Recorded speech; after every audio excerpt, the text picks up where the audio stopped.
ഏറ്റവും ആദ്യത്തെ പ്രധാന അറിയിപ്പ് ഈ ഓഗസ്റ്റ് മാസം 3200 രൂപയ്ക്കടുത്ത് നമുക്ക് ക്ഷേമ പെൻഷൻ ലഭിക്കാൻ പോവുകയാണ്. ഓണക്കാലം ആയതുകൊണ്ട് സർക്കാർ കൂടുതലായിട്ട് ആനുകൂല്യങ്ങൾ വിതരണം ചെയ്യുമെന്ന് ഉറപ്പായി കഴിഞ്ഞു. അതുമാത്രമല്ല എല്ലാവരുടെയും പ്രതീക്ഷയും ഇതിലധികം തുക ലഭിക്കണമെന്ന് തന്നെയാണ്. അപ്പോൾ ഇത്തരം ആനുകൂല്യം മുടങ്ങാതെ ലഭിക്കുന്നതിന് വേണ്ടിയുള്ള ബയോമെട്രിക് മസ്റ്ററിങ് 2 ആഴ്ചക്കുള്ളിൽ അവസാനിക്കുകയാണ്. അതിനുശേഷം പിന്നെ താൽക്കാലിക മസ്റ്ററിങ് എന്ന രീതിയിൽ എല്ലാ മാസവും സജ്ജീകരണങ്ങൾ ഉണ്ടാകും. പക്ഷേ നമ്മൾ വൈകുന്നതനുസരിച്ച് നമ്മളുടെ അക്കൗണ്ട്, അതായത് പെൻഷൻ തുക വിതരണം ചെയ്യുന്നത് തടസ്സപ്പെടുകയാണ് ചെയ്യുന്നത്. എത്രത്തോളം വൈകിയാണോ ചെയ്യുന്നത് അത്രയും നാളത്തെ പെൻഷൻ തടസ്സപ്പെടും. പിന്നീട് ഇത് ചെയ്ത ശേഷം പെൻഷൻ നമുക്ക് പുനഃസ്ഥാപിച്ച് ലഭിക്കുകയും ചെയ്യും. അത് ലഭിക്കുന്നത് എന്നാണോ ആ മാസത്തെ പെൻഷൻ വിതരണം ചെയ്യുന്നത് ആ ഒരു സമയത്തായിരിക്കും.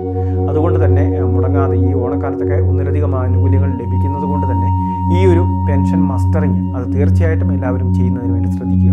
അക്ഷയ കേന്ദ്രങ്ങളിൽ ആധാറുമായിട്ട് എത്തിച്ചേർന്ന് വേണം ഇത് ചെയ്യുന്നതിന്. കിടപ്പ് രോഗികളുടെ മസ്റ്ററിങ്ങും ഇപ്പോൾ ആരംഭിച്ചിട്ടുണ്ട്.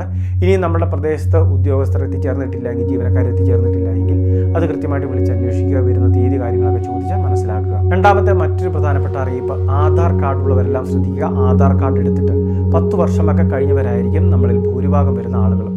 നമുക്ക് മറ്റ് തിരുത്തലുകളൊന്നും വരുത്തേണ്ട ആവശ്യമില്ലാത്തതുകൊണ്ടും രേഖകളെല്ലാം കൃത്യമായിരുന്നതുകൊണ്ടും ഈ ആധാർ കാർഡ് നമ്മൾ പുതുക്കാനൊന്നും പോയിട്ടില്ലായിരിക്കും. പക്ഷേ ഈ ആധാറിൽ ഫോൺ നമ്പറിൽ മാറ്റമുണ്ടെങ്കിൽ അത് മാറ്റുന്നതിന് വേണ്ടി, നമ്മളുടെ ഫോട്ടോ ഉൾപ്പെടെയുള്ള കാര്യങ്ങൾ അപ്ഡേഷൻ ചെയ്യുന്നതിന് വേണ്ടി, വേണമെങ്കിൽ ഡെമോഗ്രഫിക് അപ്ഡേഷൻ ഉൾപ്പെടെയുള്ള കാര്യങ്ങൾ ചെയ്യുന്നതിന് വേണ്ടി അങ്ങനെയുള്ള വിവിധ സംവിധാനങ്ങൾ ഉണ്ട് എന്നൊരു കാര്യം പ്രത്യേകം ശ്രദ്ധിക്കുക. അതുമാത്രമല്ല 10 വർഷമൊക്കെ പഴക്കമുള്ള ആധാർ ID പ്രൂഫും അഡ്രസ് പ്രൂഫും ഒന്നുകൂടി നൽകി അത് പുതുക്കിയെടുക്കുന്ന ഒരു സംവിധാനമുണ്ട്. അതുകൂടി പ്രയോജനപ്പെടുത്തുന്നതിന് വേണ്ടി ശ്രദ്ധിക്കണം.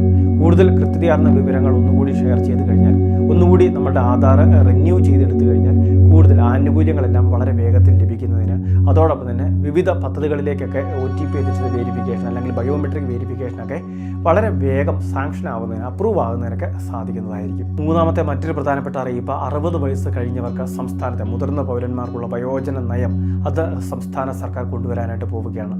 മുതിർന്ന പൗരന്മാർക്ക് സബ്സിഡി നിരക്കിൽ അല്ലെങ്കിൽ സൗജന്യ നിരക്കിലുള്ള ഇൻഷുറൻസ് ഏർപ്പെടുത്തുന്നു.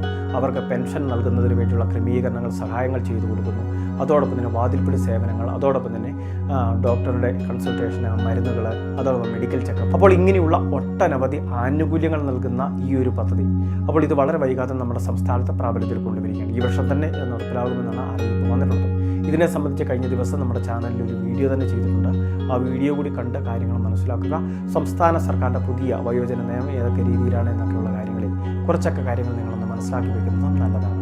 നമ്മളുടെ വീടുകളിൽ 60 വയസ്സിന് മുകളിൽ പ്രായമുള്ള എന്തെങ്കിലും സർക്കാരോ അല്ലെങ്കിൽ അർദ്ധ സർക്കാർ സ്ഥാപനങ്ങളോ പൊതുമേഖലാ സ്ഥാപനങ്ങളോ ജോലിയൊന്നും ഇല്ലായിരുന്ന, അതായത് ചെറുകിട ജോലികളൊക്കെ ചെയ്തുകൊണ്ടിരുന്ന അല്ലെങ്കിൽ ദിവസവേതനത്തിനൊക്കെ ജോലി ചെയ്തുകൊണ്ടിരുന്ന അങ്ങനെയൊക്കെ ഉള്ളവർക്ക് ഏറ്റവും കൂടുതൽ പ്രയോജനം ലഭിക്കുന്നതാണ് ഈ ഒരു സ്കീം വഴി. ഏറ്റവും അവസാനത്തെ പ്രധാന അറിയിപ്പ്, റബ്ബർ കർഷകർക്ക് ഹെക്ടർ 1-40,000 രൂപ വരെ പരമാവധി തൈ നടീലിന് സബ്സിഡി ലഭിക്കുന്ന സ്കീമിലേക്കുള്ള രജിസ്ട്രേഷൻ ഇപ്പോൾ ആരംഭിച്ചിരിക്കുകയാണ്. അപേക്ഷകൾ നടന്നുകൊണ്ടിരിക്കുകയാണ്. ഓഗസ്റ്റ് മാസം 31-ാം തീയതിക്ക് മുൻപ് തന്നെ അപേക്ഷകൾ സമർപ്പിക്കുന്നതിന് വേണ്ടി ശ്രദ്ധിക്കേണ്ടതാണ്. അപ്പോൾ ഈ ഒരു അവസരം റബ്ബർ കർഷകർ പാഴാക്കാതിരിക്കുക.